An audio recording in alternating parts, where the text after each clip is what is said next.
Horrible ACC, fun ACC. Welcome to the Voice of College Football as we break down the game we all love each and every day with you. Discussion, debate, and analysis like nowhere else. All right, we have reached our ACC power rankings, and I want to point out to everyone that this race in the ACC is more competitive, more interesting, more intriguing, and just flat out fun than it's ever been, or at least since like 2012. 2011, because basically Clemson has dominated the conference since 2015. They took that domination from Florida State. That's when the transition occurred between Florida State dominating and Clemson dominating. And for a 3 or 4 year period there in 2014, 15, 16, there was a war to be waged, and that's where Clemson took over from Florida State. But the Seminoles dominated before that for a few years under Jimbo Fisher. So it's been a one-game conference schedule since then. This is just free for all. Who knows what's going to happen? Unpredictable. And I love it. It may not produce an ACC college football playoff team, so it's to the detriment of the conference, and the conference isn't very good.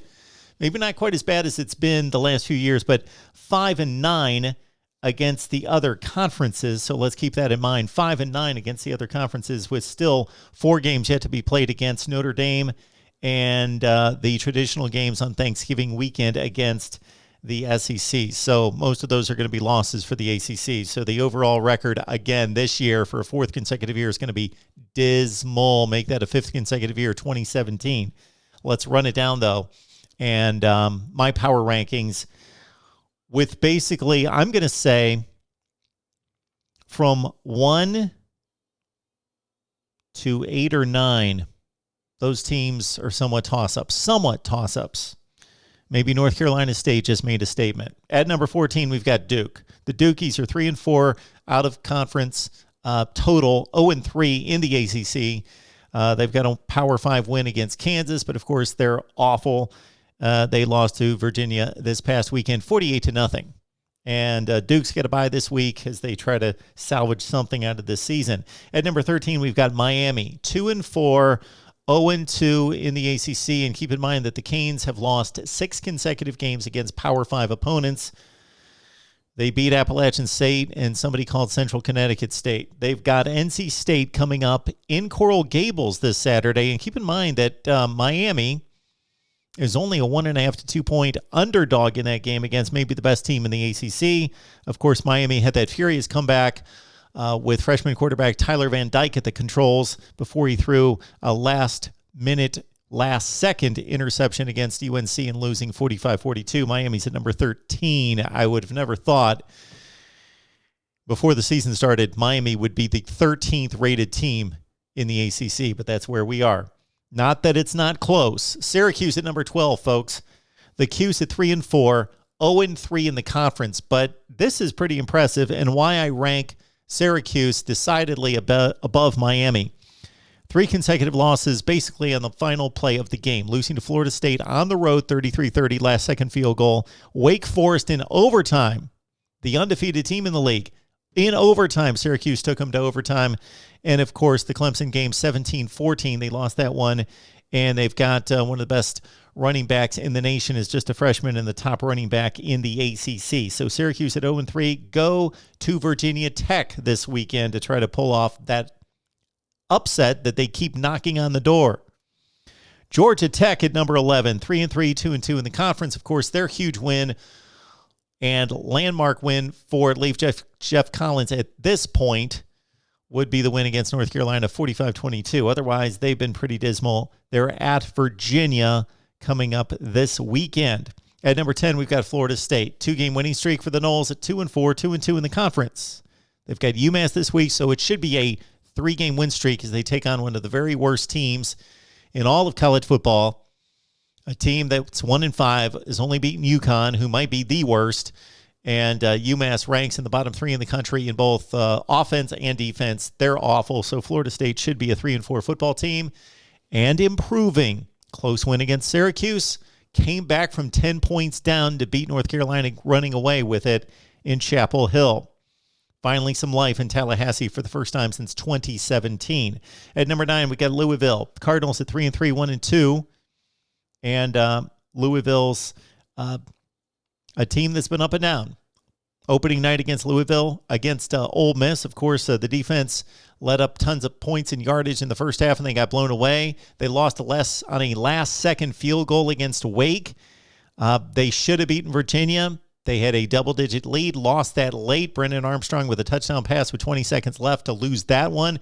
Louisville mighty close to a really good season. But at the same time, they pulled one out against UCF that they probably should not have had. So 3-3, 1-2 sounds about right for the Cardinals at right now at number 9. And taking on BC this weekend, Boston College, 4-0 start. They've lost the last 2 games and are number 8 in our rankings. Unfortunately for the Eagles, both games in the ACC. Lost to Clemson on the road by 6. They had the ball inside the 10-yard line in the closing seconds, but muffed a snap. Never had a chance to win when you can't get the snap right. And then in a showdown in the Atlantic Division at home, they were trucked by North Carolina State, surprisingly, 33-7 in that game, in basically what was a pick'em game. So BC, Jeff Hafley, bad showing this past weekend, losing a big matchup against the Wolfpack, 33-7. BC goes to Louisville at 0-2 in the ACC. At number 7, we've got Brennan Armstrong, who's one of the very best quarterbacks in college football. Virginia's 5-2. They've won 3 consecutive games in conference. Big win against Wake with a late touchdown pass. They blew out Duke this past weekend, 48-0. Brennan Armstrong, one of the top quarterbacks in college football. And Virginia's got a game against Georgia Tech. They're a considerable favorite in that game against the Yellow Jackets, which could move them to 6-2. When they play Pitt, that could decide the division. In the Coastal, we've got Virginia at 7. At number 6, North Carolina. North Carolina, it seems like forever ago, were a top 10 team in the nation. They lost on opening night, Friday night, to Virginia Tech, and that was a harbinger of things to come. Sam Howell was run all over the field, under siege, couldn't find receivers letting him down. Josh Downs has been amazing, but that's all he's got for the most part. And really, North Carolina, wow, a huge disappointment. Did come up with a win against Miami, 45-42, as they held off the Canes at the gun to go to 3-3. But considering that Pitt has no division losses, no conference losses, and North Carolina already with 3 losses, yeah, they got to win the last 2 conference games and hope for the best in some kind of crazy tie-breaking scenario at 5-3. So North Carolina basically eliminated from the Coastal Division Championship. Who would have thought that mid-October, not only would North Carolina not win the Coastal, but be eliminated basically by mid-October? They're number 6 in the ACC. At number 5, the team that defeated them on the opening Friday night, that's Virginia Tech. 3-2, 1-1 in the ACC. Still hope alive in the Coastal Division.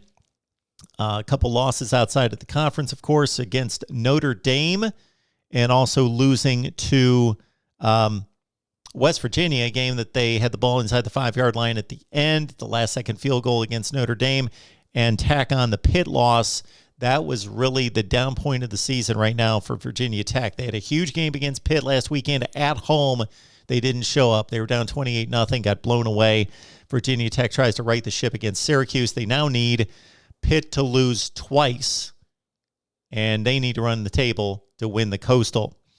At number 4, we've got the team that has owned this conference forever, the Clemson Tigers. They still have a shot to win the Atlantic despite the loss to NC State. Of course, their other loss outside the conference against Georgia. Clemson at 4-2, coming off a nail-biter at the Carrier Dome, 17-14. It was almost another one of those Friday nights for Dabo Swinney and company at Syracuse, but they escape with a win.